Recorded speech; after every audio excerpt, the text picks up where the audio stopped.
Hello, I'm Fast Lawyer. I'm with Oculus Rift Reviews. Today we're going to do a review for Asgard's Wrath VR, an Oculus Store exclusive. I ordered this on pre-order. This is by San Zero Games, which has made several other games, but they were mostly mini-type games. Ripcoil, Marvel Avengers, and VR Sports Challenge.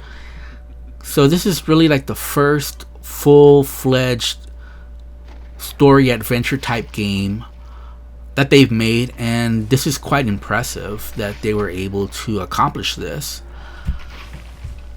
It took me approximately 44 hours to finish the game. I didn't 100% the game, but I did do 100% on the main quest, did get to the end credits, and I did as many side quests as I possibly could and as many side activities as I could.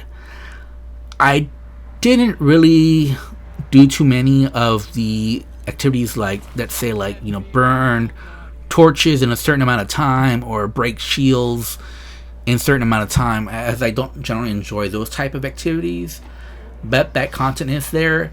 I did spend probably too much time searching for objects. So in this game, you do start off, you are a god, and you're like the animal god, and you'll have 10 different animal companions, from a bear to a turtle to a dragon to a wolf to an owl to a frog, and they all have different abilities, and you'll need those animal companions to open up certain areas of the game. And this game does encourage you to go back to areas that you've cleared out before to see the differences. So after you've rejuvenated the area, you'll see some differences there. Plus, you'll have your new animal companions that you've unlocked that can open up areas that were previously blocked off to you. There are different worlds here that you'll explore, and they'll have different looking areas. In this video, I'm mostly just showing one world, and I believe that's Niflheim, if I'm not mistaken, or maybe it's Jotunheim.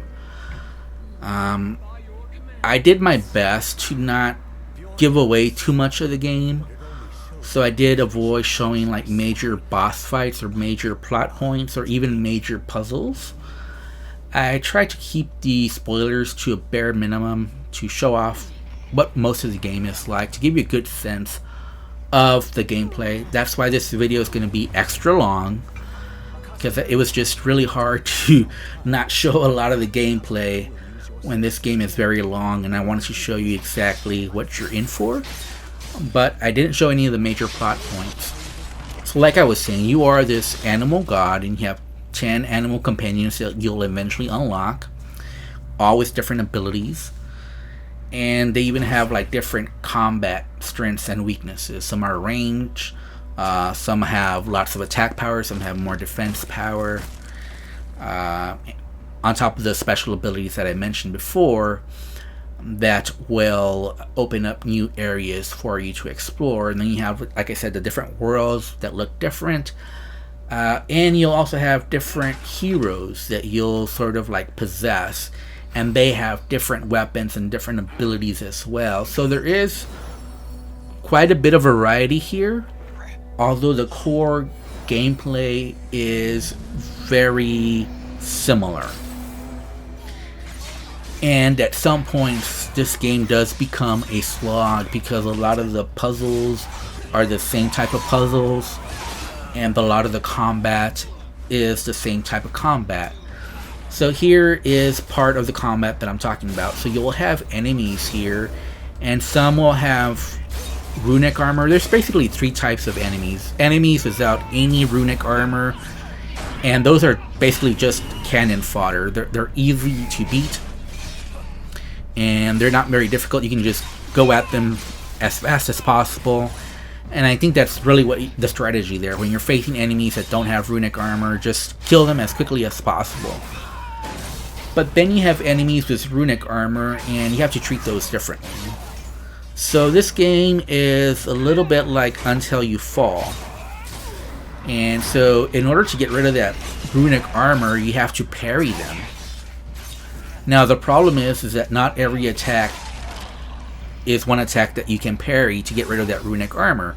You have to wait for them to do this special attack, and you'll see here in the gameplay that basically when they do this type of attack that you can parry to get rid of their runic armor, it sort of glows like blue, almost like an electric little glow. And so that'll be your cue that I need to parry this attack. Now with the different types of enemies and the different weapons they have, it can be easier or more difficult to parry. So you see there I was not able to parry that attack. Again, it just depends on the enemy. Some of them have more quick attacks that are just more difficult to parry. Some have different weapons that just are difficult to find the cue, or you have to get used to the cue to look for that parry to get rid of their runic armor. And lastly, you have a third type of enemy, which basically I'll just call special type of enemies or boss type enemies. And those are different because in order to get those special attacks that you can parry, you basically have to get their rage armor, their rage meter all the way up, which can be difficult with some bosses. And then there's just some special types of fights that are totally different. So when you're in God form, sometimes you'll be using your bow and arrow to directly fight enemies, so that'll be different, and you'll have to be accurate with your bow and arrow. Or you'll be using like this cannon type machine, and you'll have to be accurate with using that. The controls for that were very clunky, and for me that type of fight was actually the most boring, the most tedious type of fight, and something I did not like. There's also lots of puzzles. Mostly environmental type puzzles, but some of them do require logic as well. So there's some most of the puzzles are very simple. You just need to figure out which animal companion to use to unlock that area. Those are simple type of puzzles. And then there's puzzles like this one that just require like an extra step. This would make up the majority of the puzzles. So there I just basically had to have the animal companion put one log in one switch, and then have the animal companion stand on the other switch, and then the gates opened, and I was able to then get the treasure. And as you'll see here, there's different worlds. You'll have the tavern here, and you'll have Jotunheim, Helheim, Midgard, and these different areas. And like I said, they all look different. They'll have different types of enemies.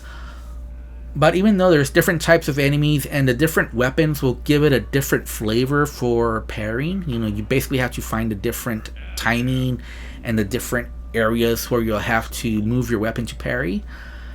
The core gameplay really remains the same. So again, if they don't have runic armor, you just go in there, try to down them as quickly as possible. Some of them are ranged, some of them are up close melee. And then there's those with the runic armor, which you'll have to just find a way to parry them. Most of the enemies are pretty easy to get their rage meter up so you can do those parries. But with the mini boss type fights, it's actually a lot more difficult. And some of them you can actually spend a very long time before you're able to get that rage meter. And then once that comes up, they're usually, although not always, usually a lot more difficult to parry, just because they'll do some movements that you've never seen before in other enemy types. So it can be quite difficult just to get where you're supposed to be able to parry those. Luckily though, there is other things you can do to bring down those enemies. One is you can have your pet companion fight alongside you, and some of them have some special abilities that'll help you in bringing down the runic armor. So basically, if you can get them in a rage, then there is like a potion, there's just like rage mead that you can give them, and they'll attack the boss, and some of them are able to bring down the runic armor so that you don't have to be fishing out there for the parries that'll really help you out. And there's also some special ability that some of your weapons have that you'll be able to use to also, get those parries or get down that runic armor without having to do those parries. And lastly, there are special type of damages you can do. You can do poison damage, you can do fire damage, you can do frost damage, and all those types of special types of attacks are able to get through the runic armor, and you can actually bring down some of those bosses without actually having parried them at all, or actually have brought any of their runic armor down just with their health. But that usually does take a long time, so usually that's much longer than just, parrying them, getting their rage meter up and parrying them. Some of these fights do take a very long time. There's like several waves in between them, and your area can be very blocked off. So as you can see here, there's like a circle area. That is the area that you have to move. Some of these attacks from enemies you're not able to dodge or get out of the way from. Usually they'll show like a red meter, and you'll see that, like there was an electric attack, I can parry that. But sometimes they'll do this rage attack that you're not able to block or parry. You actually have to either quick dodge out of the way or just have enough distance between you and them so that they won't be able to connect with you. So you definitely have to be on the lookout for that. Once you have a very small contained area, it gets a lot harder to quick dodge. And the more you get into this game, the more stamina that you'll have and the more quick dodges you'll be able to do in a row. So it does get a little bit easier towards the end just because you're able to do several dodges in a row. And you also just get used to your character. So there's, like I said, you're the animal god, you got 10 animal companions, but you also possess these heroes or help them along. And the heroes have different weapons and they have different special abilities themselves. You start off with a shield maiden, but you also have the wayfarer. You'll have the priest. You have the half orc, and they each play differently. So you have to get used to their different weapons. For example, Ingrid, the shield maiden, she'll basically have your shield and the sword, but she'll also have like a throwing axe that you can use to help you in combat, and they all have like different special abilities that once you upgrade you unlock to help you out in getting rid of that runic armor. Risa, on the other hand, is that half orc, and he has he's missing like one of his arms, and instead of his arm he has like this mechanical contraption that's able to launch different projectiles at the enemy. Again, once you upgrade it, it just becomes more powerful. Sticken is that thief elf guy that you're seeing here a lot of, and he has basically that spear that breaks up in two, and then you can use basically as both a melee weapon and also a weapon that you can use at range to throw. Sticken actually can be probably the most powerful hero once you get used to it. He's probably the most difficult one to learn, but once you learn him, he's actually the most powerful of all the heroes, just because you have that versatility built into that spear where you can either use it as a melee weapon or use it as a ranged weapon all in one. He also has like a crossbow, but I rarely use that. I have seen some videos of people using that crossbow to take down a boss without having to do any parries or anything like that. So apparently at some point, if you keep upgrading that, it becomes pretty powerful. You have Frody, who's like this priest, magician type guy, and he uses the staff, and you'll need to use that staff to open up areas. So each one of them are used at different points. So you start off with Ingrid, and again, you'll probably do 1/4 of the game with her. And then once you're done with her, you get to the end boss fight. Then you'll start with Frody, and you'll only be doing Frody through all that area, and you'll have to use his special abilities to be able to unlock several areas in that section. And then again, you'll get to the end boss fight for him, and then that's when you'll start with Sticken.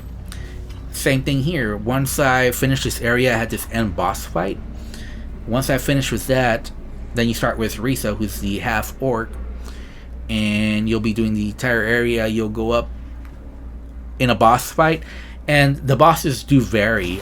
You'll be interacting with several different types of bosses with different abilities, although a lot of the mini bosses do repeat. So one mini boss you'll see with Ingrid, you'll probably see that one again much later on. It's not till you get to the end boss fight that you finally get into like a really unique enemy, but a lot of the mini bosses do repeat, and that's where some of the combat gets very tedious, because again, this runic armor system is interesting at times, but for a lot of the time it's a slog. And that's why for me this game just is not something that I would call VR game of the year.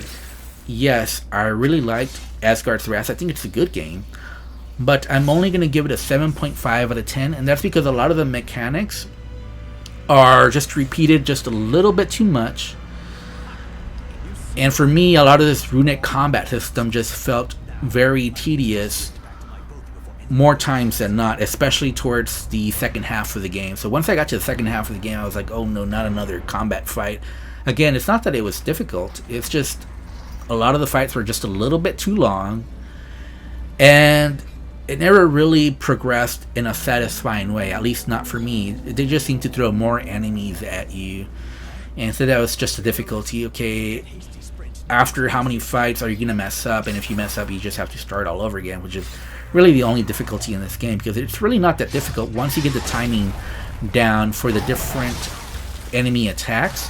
It's really not that difficult to parry them, but you just have to get used to the enemies and how they attack so that you can easily parry them. And this is one of the games where the longer I played, again, it took me 44 hours to complete the game. Once I was past the 30-hour barrier, the enemy fights were really not that difficult, just because I was so used to all the different attacks, and it was easy for me to parry them. So it wasn't that much difficult for me towards the end game. However, there were some tedious moments towards the end. There's this cannon fight that's involved in some of the end fights, where you're basically controlling this cannon with 3 levers. One of the levers is for forward and back as far as distance, one of them is for left and right, and another lever is to fire. So you're basically having to control these 3 levers. The problem for me was that using the levers was a little clunky and seemed like it was a little too sensitive, so it was really easy for that cannon aim to be like all over the place, because just a little touch left or right or up and down would send it a great distance. And when you pulled to fire, it didn't always work.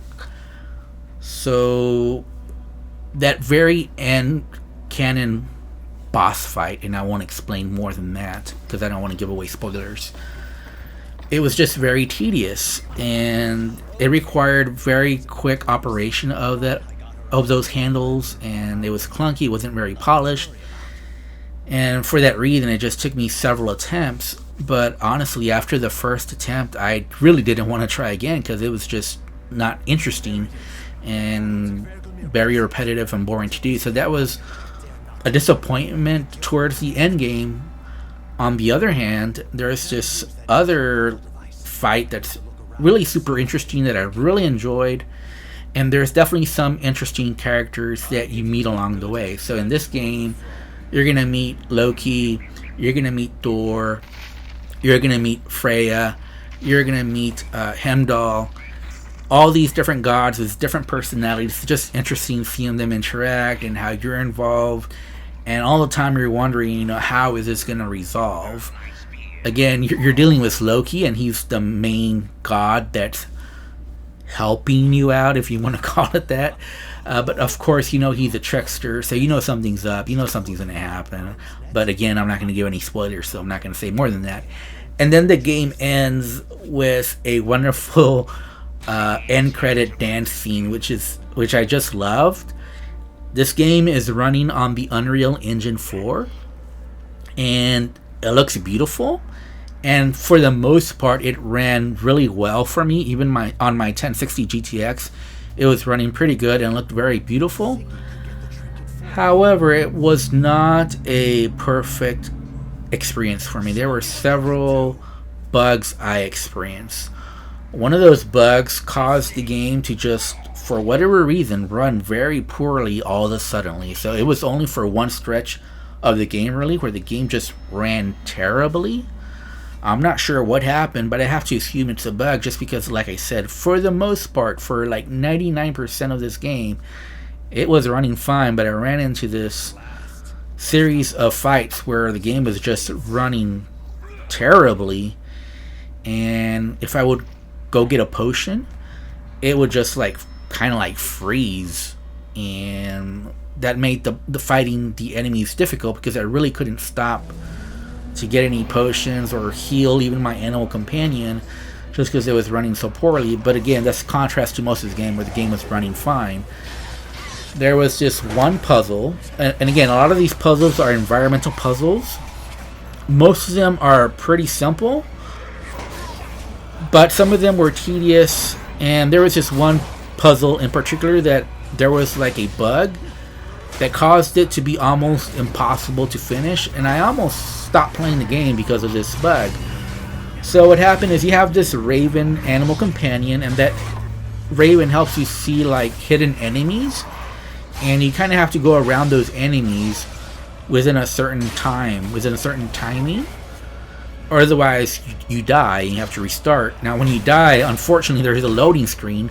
Now when I first played this game, that loading screen was very long, but there was an update that fixed that issue, and I'll get more into loading screens later, but at least they fixed that, because dying was a real pain in the butt early on, just because, you know, it took forever. They fixed it so that it's not bad, but you still have a little bit of a loading screen. So what would happen in this puzzle, again, there were hidden enemies, and you kind of have to just time your pass correctly to get around them. What would happen is I would get stuck in the terrain. So this game has full locomotion and snap training available, and for whatever reason, and by the way, that locomotion can either be head based or controller based. What would happen is I would get stuck in the terrain for like a second, and that's all that it would take for me to fail this puzzle. And I tried this, and again, there's a loading screen each time that you die, so I must have tried this puzzle like 12 times before I finally passed. And the only difference was that on the last try, again, I was thinking of quitting this game, I finally was able to walk without getting stuck in the terrain. That was the only difference. Even though I was basically walking the same each time, I finally was able to get around this bug. That's the only reason I got past that portion. A lot of these puzzles are environmental puzzles, but some of them require timing. A lot of puzzles also require accurate throws, so you're having to throw both accurately and with timing being an issue. So even though you know the solution for these puzzles, the difficulty lies in the execution. And again, it's one thing to have a puzzle like that once, and that's fine, but these type of puzzles just repeated, and there were like several sections where you just had to do this, and after doing it more than twice, you kind of get frustrated because these puzzles just aren't fun. This game sort of reminded me of Mage's Tale, in that there were a lot of environmental puzzles, and some of them were really fun to solve, and some of them were stumpers. Again, most of them are simple, but I would say maybe like 20% of the puzzles do require some thought. And there was a couple of them that really did stump me for a while until I figured it out. But then again, a lot of the difficulty in some of the puzzles was just figuring out what you even needed to do in the first place, because it wasn't obvious. And so basically you walk around the environment looking at everything, trying to figure out, okay, where's the switch, or where's the missing part that I need, and you're just not sure. So a lot of it's just looking around and trying to find the right item or the right location, and that just wasn't fun for me. So again, a lot of the combat is very repetitive. There's a lot of fights just like this, and you just have to repeat them over and over again, and after a while it just does get tedious. So this is, for me, the main failing of this game. Again, don't get me wrong, I really liked Asgard's Wrath. It had a lot of epic moments, but it seemed like for every epic moment, there was like an equally frustrating moment for me. And the game overall was just a mixed bag. There were some really cool moments, a lot of interesting story parts, but there were also several very boring gameplay mechanics. Like one of them has you light torches within a certain amount of time, or another side quest has you break shields within a certain amount of time. Again, those are just boring mini type game activities that just aren't fun. And a lot of the puzzle elements or a lot of the combat elements are stuff that's just repeated. And while there is some variety, like you have different heroes that have different weapons and different special abilities, and you have different animal companions and they have different abilities, a lot of the core gameplay though is repeated, and it does feel like a slog after a while. At least it did for me.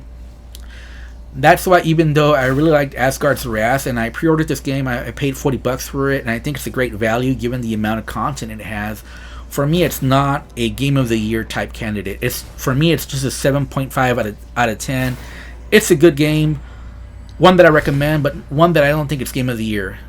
Thank you. Have a wonderful day. Goodbye.